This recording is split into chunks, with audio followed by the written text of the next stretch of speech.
Well, we are fully into 2026, which means the decade is more than halfway over. The 2020s, we are 6 years in, which means what a great time to do the best 10 films of the decade so far.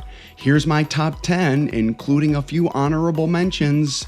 Number 1 might really surprise you, so stay tuned for that.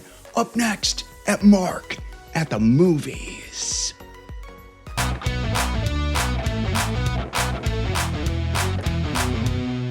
Well, the last 6 years has kind of been a blur. 6 years of films. We are more than halfway through the 2020s. So here are my top 10 plus a couple honorable mentions films of the last 6 years of the 2020s. 2 honorable mentions for you today.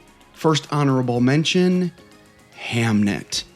Hamnet is a majestic film. Chloe Zhao crafts a film that has incredible heartache and tragedy, yet finds a way to be completely joyful too. Jessie Buckley is an absolute revelation in here and will win Best Actress at the Oscars in a few weeks. And Paul Mescal is also really fantastic in here. Hamnet is my first honorable mention.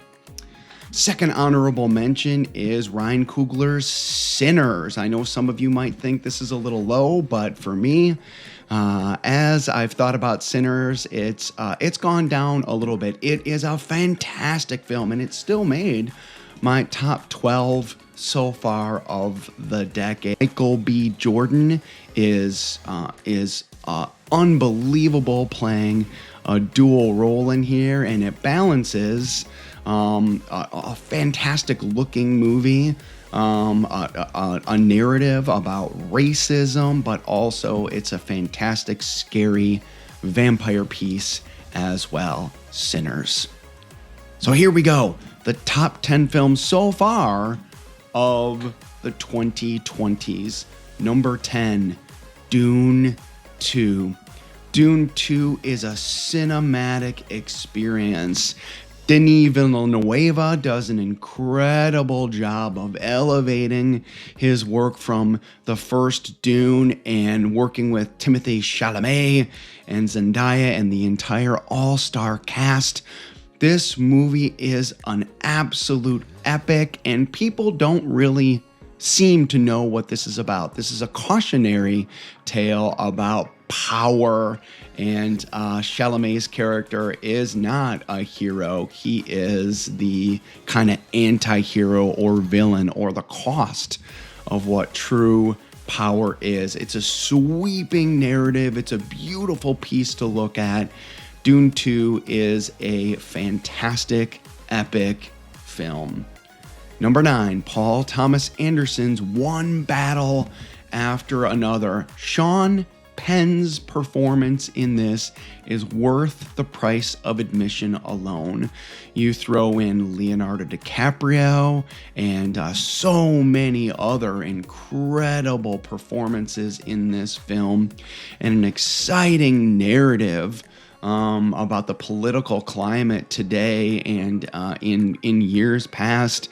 And it's funny, it's exciting, and the narrative is beautiful. One Battle After Another is a fantastic film. Number 8, Zach Cregger's Weapons. This movie snuck up on me.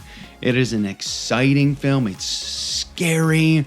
It is one of those films you go into not knowing what to expect, and it is a delightful film that is a team film with lots of incredible performances in this film.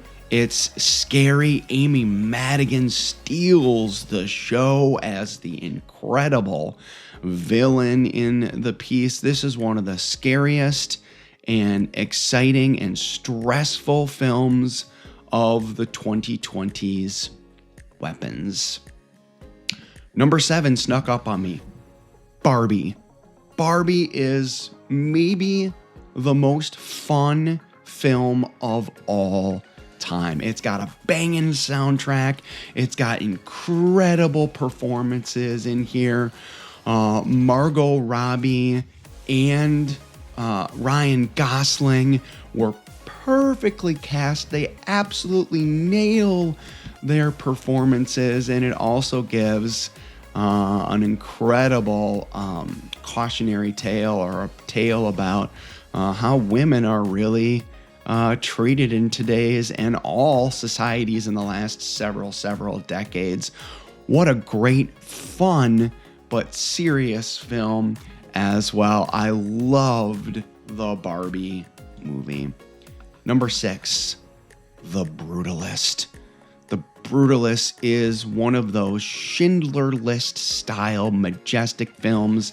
It's long, it's hard to watch, it's brutal to watch, and it is a tour de force of acting. It is, it's got an intermission in it. I needed the entire afternoon to see the film. Brady Corbet crafts an incredible narrative with unbelievable cinematography, an epic of all epics, surrounded with Adrian Brody's character that is just beat down and beat down and beat down and beat down by Guy Pearce's character. But the real hero, the real performance, in my opinion, in this film is Felicity Jones. Felicity Jones gives perhaps the best performance in decades in this. And the sad part is she doesn't even appear until the second half of this film, and it is a tour de force of all tour de forces.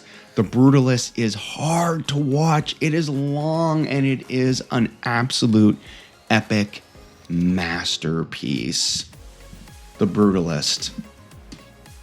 Number 5, you know I love this movie, The Substance. The Substance was one of those movies that I walked away, and I saw 3 more times that week. Coralie Farge crafts an incredible piece of how society and how people hold on and fame, and how women are treated in the Hollywood industry and in life in general. And Demi Moore gives the performance of a lifetime. Margaret Qualley is incredible in this. It is creepy and gross and wonderful, and it is just one of the most unusual pieces of all time as a satire body horror film. And The Substance is a film that I could watch over and over and over and over again. Number 4, Across the Spider-Verse. From the first frames of this film, it was clear that this was not just another cartoon. This was a work of art. Sony has made the 2 best Spider-Man films of all time with Into the Spider-Verse and Across the Spider-Verse. It's created characters that are meaningful. Miles Morales' journey is unbelievable. And from beginning to end, Across the Spider-Verse is a spiraling work of art. Every single frame of this movie is Picasso and Monet on the IMAX screen, with an incredible story and an unbelievable cliffhanger of an ending, making us really excited for the third and final piece of this journey, perhaps making it one of the best trilogies of all time. But in my opinion, one of the best trilogies of all time is at number 3, Guardians of the Galaxy Part 3. What a satisfying conclusion to literally, in my opinion, one of the greatest trilogies of all time. Yes, 2 was not fantastic, but who has 3 banger parts? There's always one weak part. Guardians of the Galaxy 3 is emotional. It's sweeping. It's epic. Its journey is great, and it gives a satisfying conclusion to an unbelievable trilogy of films. Rocket Raccoon and his backstory is unbelievable. The ending is fantastic. The villains are wonderful. Guardians of the Galaxy 3 is a 5-star masterpiece of James Gunn filmmaking. Number 2, Oppenheimer. Oppenheimer, Christopher Nolan's epic masterpiece, a movie that's 3 hours plus long with men talking. It's men talking for 90% of the film, and it is one of the most interesting and riveting pieces of all time, with one of the most important and terrifying pieces of history of all time. Centering it around the making of the nuclear warhead. And wow, Cillian Murphy and Robert Downey Jr. give performances of a lifetime. Oppenheimer is a masterpiece of masterpieces. But my number one, without question, is The Northman. The Northman, from beginning to end, is a 5-star masterpiece, from the opening shot with the black and white of the volcano, with the Viking narrative, the Viking narrative in here, the music, the tone, the structure. The Northman really turned me on to Robert Eggers and his incredible style. All of his films, as soon as you watch it, you know, oh, this is a Robert Eggers film, with his use of creepy music, his narratives, his black and white and color structure. Ethan Hawke and Skarsgård and Anya Taylor-Joy give unbelievable performances. This movie is nuts and gross and wonderful, and black and white cinematography. It is delight for the eyes and the ears and the senses, and it's a fantastic story with an all-star cast. Robert Eggers, this Northman is a tour de force, and every time I think about it, I'm like, I'm going to watch it. And I do. I watched it again last night. Ethan Hawke is amazing in this film. If you haven't seen The Northman, go out and see it. It's the best film I've seen in at least the last 10 years. I love it. Well, what do you think? Do you like the list? Are there films that you would have added? What are your favorite films of the last 6 years? Let's talk about it. Tell me if I'm wrong. Tell me if you loved the list. Put your list in the comments below. Let's continue to talk about movies. Let's go to the movies and mark at the movies.